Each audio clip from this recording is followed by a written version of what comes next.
We have so much to be grateful for. We do. This is not something new. In Paul's first letter to Timothy in the Bible, Timothy was his loyal student, and he passed on some of his greatest wisdom to Timothy.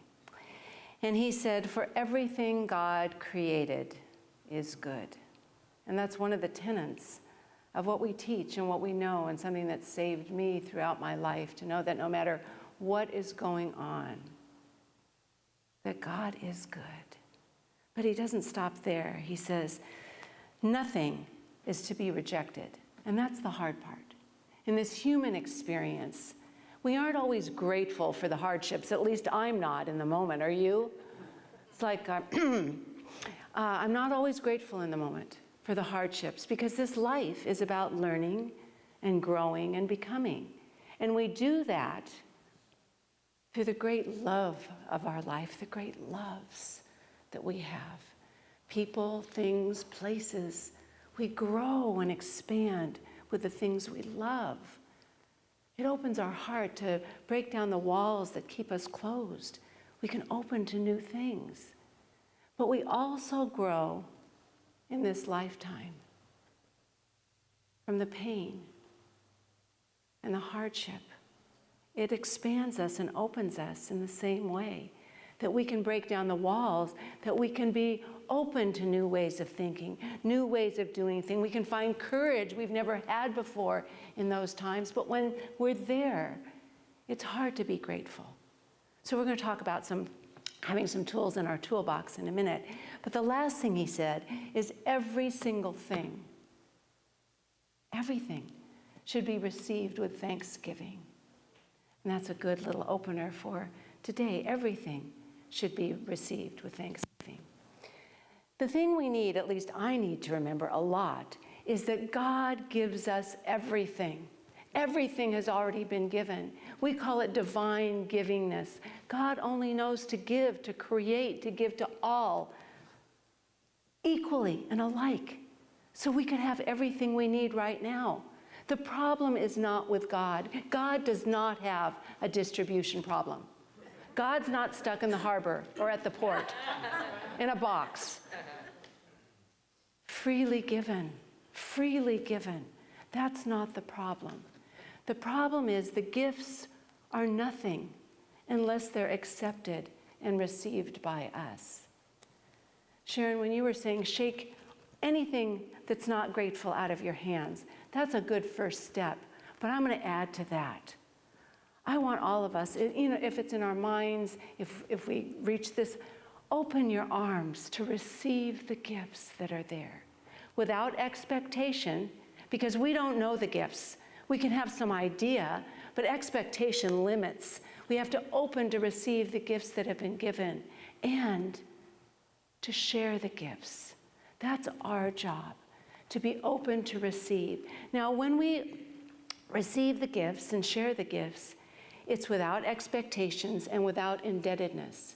We have to give, not to get. Now, I know we teach as we give, so too shall we receive, because we live in a reciprocal universe, but that doesn't mean what you give, you're going to get it back from the same person or in the same way.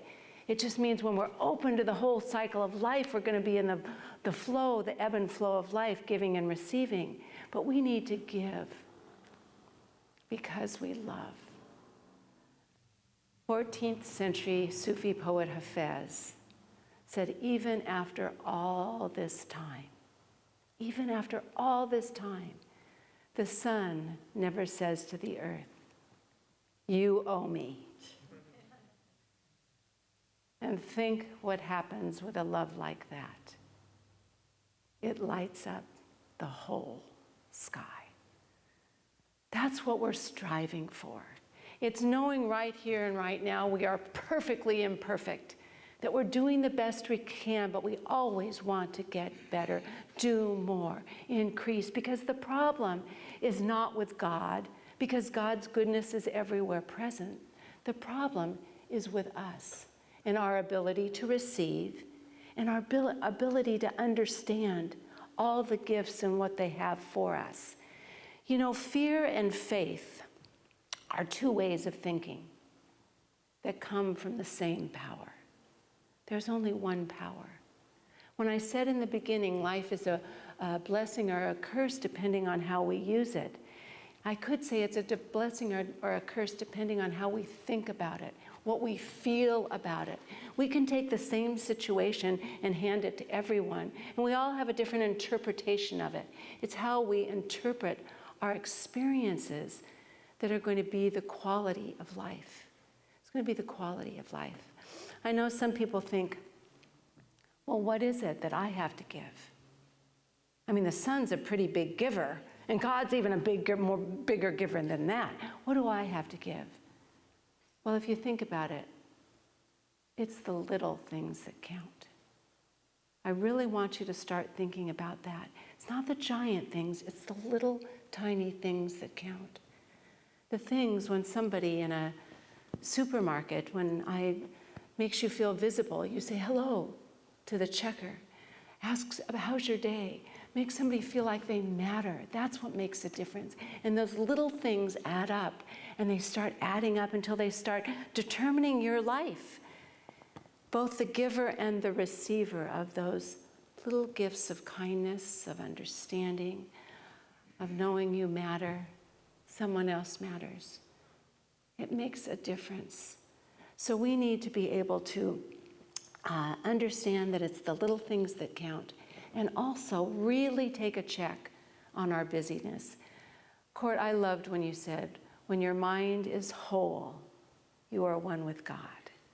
And that's why wholeness is available right now. And that class is so important, because we always talk about being whole, perfect and complete. Not H-O-L-E, but W-H-O-L-E. We want to be whole, but we can be that now. It depends on how we think and feel about what's going on in the present moment. We need to be present. We need to be visible, and we need to be engaged in life. Too often we get too busy. How many of you have a really long list of things you have to do?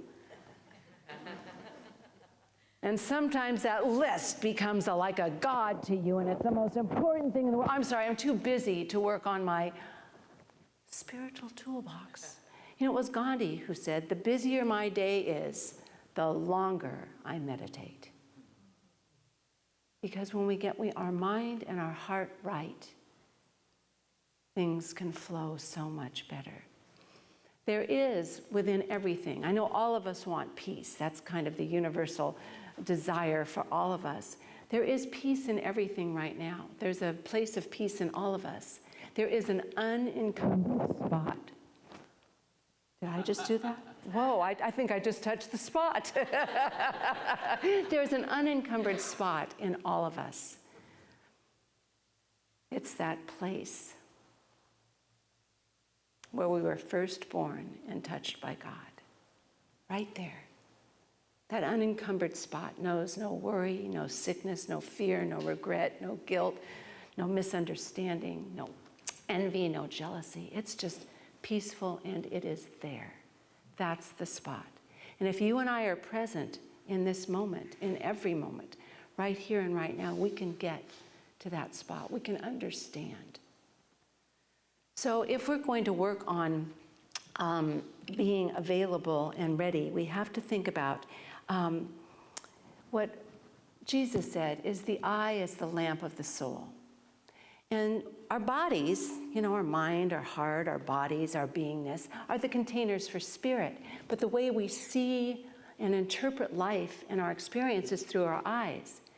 But if the eye is dirty, we're going to see a dirty world. And what does it mean? It doesn't mean you have dirt on your eyes. It means your thoughts aren't happy and joyous and peaceful, and they aren't kind. And Ernest Holmes had a really good thought for this. He said, now this is for your toolbox. I told you I was going to give you some tools, and I thought this was really cute because I think of Ernest as a lovable intellectual. You know, but he gave us a really cute idea on when we're in one of those places, you know those places we're kind of starting to sink?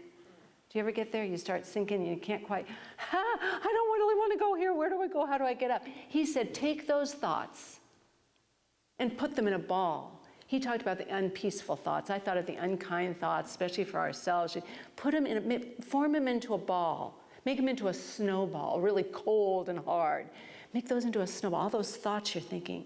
And then just imagine you throw that snowball into a big pot of boiling water and watch it dissolve. And I'll add to that, when you watch it dissolve, see what comes up. Peace. Lightness, love. It's like lifting the burden and putting it on the shoulders of the one that doesn't have any burdens. And there's only one power that has no burden, and that's God. God's Spirit doesn't know all of the earthly things of regret and fear and despair and unhappiness. There's only goodness in God. So we're leaving it to that. So just imagine all the things that come up. Isn't that a fun thing? I put that in my toolbox right away because I thought that's one I can do anywhere, anytime. It's perfect. So besides that little piece for your toolbox, that's one thing to keep the eye clear and clean so we can look out on the world with understanding and love. And we can let ourselves, because if we have that hardship I talked about, and we close off and close up and become locked up, we don't have the openness and the expansion to see the understanding of certain situations and things. So that's where I want us to go today. I'm going to give you 3 things to do today. And the first thing is to start thinking with thanks. I know we always talk about, Oprah talks about writing your gratitude list. There's books that talk about writing your gratitude list before you go to bed. I know we all felt better hearing the song that Elliot and Gretchen wrote, the gratitude list. But remembering we are in divine partnership with the giver of all life. I am in divine partnership. Right there, huge thanks. But start thinking with thanks. Really cultivating your cheerfulness. What's going to make me more cheerful? Maybe just a little candy to get me sweeter. I don't know what it is, but what's going to make me more cheerful? Have an attitude of gratitude and just an expectancy of goodness. That's the first thing. The second thing is improve your habits. And I have a quote by Kabir, and he was a late 14th century Indian saint, mystic. He was a little on the edge. He was a good one, but he was a little edgy. He said, I had to seek the physician because of the pain that the world had caused me. I had to go to the physician because of the pain the world had caused me. And he said, I couldn't believe what happened when I got there. I found my teacher with a capital T. I found my teacher. We never know where our teachers are going to be, who's going to give us that word of wisdom, that just what we needed. We never know. He said, before I left, he said, are you up for a little homework? I said, okay. Well then, try thanking everyone that has caused you pain. All the people that have caused you pain. Because they have brought you to me. They have brought you to me. All those things we think are unbearable, they are unbearable by ourselves. That's what I've found. You have to go to something bigger and higher and better. And the last thing is to share the gift. Once we receive the gift of who we are and what we know about life and ourselves, we get to share the gift.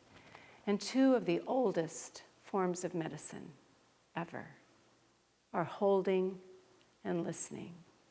Think of a time that you've been held by someone you love, someone you care about. Don't you feel revitalized and restored? I know Kirk and I took a little break yesterday and went walking down on Aliso Creek Beach, and we like to go to that little cafe there, Lost Pier, and sit out there on the little benches and have some food. And we were walking on the beach, and I love to hold his hand. And I told him that. I said, one of my favorite things is walking on the beach or walking anywhere and holding your hand. I'm a kinesthetic person, so I love that. And we've been doing that, we said, for almost, 48 years. We've been holding hands. That's a big deal. Holding hands, holding lives, holding each other. That can make a big difference in the world. So hold somebody's hand. Touch somebody. That's one of the best healing things we can do. And the other is listening. Is there any time that you've really been listened to? really cared about and listened to, that you haven't felt better, that you haven't felt uplifted, and you didn't say a thing. You had somebody care enough to open their ears so you could open your heart. Keep those things, those 3 things in your pocket. Okay, the last thing I want to talk about this morning is having an expectancy of goodness. You know, this is a little quote by, I didn't do Rumi today. I have a little Rumi thing here, but Hafez. I must have opened my gift book by Hafez. You know, we can have an expectancy of good coming to us, but how about an expectancy of good coming from us? There are so many gifts inside all of us that are still not yet utilized and opened. And this is from Hafez.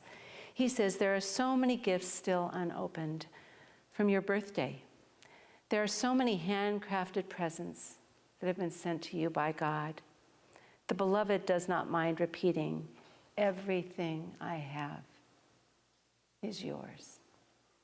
Everything I have is yours. Wow. So everything I have is yours. And Spirit's not just saying that to some of us. It's to all of us. We need to remember that God's arms are open, welcoming all. We need to have that same understanding. This that I have to read right now comes from the first page, right after the title page of the Science of Mind textbook. This is the first page. And it says, these lessons are dedicated to the truth, which sets humans free from themselves and sets them on a pathway of new experience, which enables them to see through the midst to the eternal and changeless reality. And that little quote is followed by a poem that Ernest Holmes wrote. Peace be unto thee, stranger.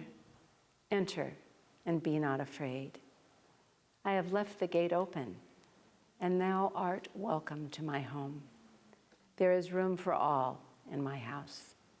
I have swept the hearth and lighted the fire. The room is warm and cheerful, and you will find comfort and rest within. The table is laid, and the fruits of life are spread before thee. The wine is here also, and it sparkles in the light.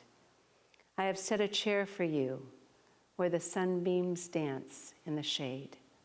Sit and rest and refresh your mind. Eat of the fruit and drink the wine. All is yours, and you are welcome.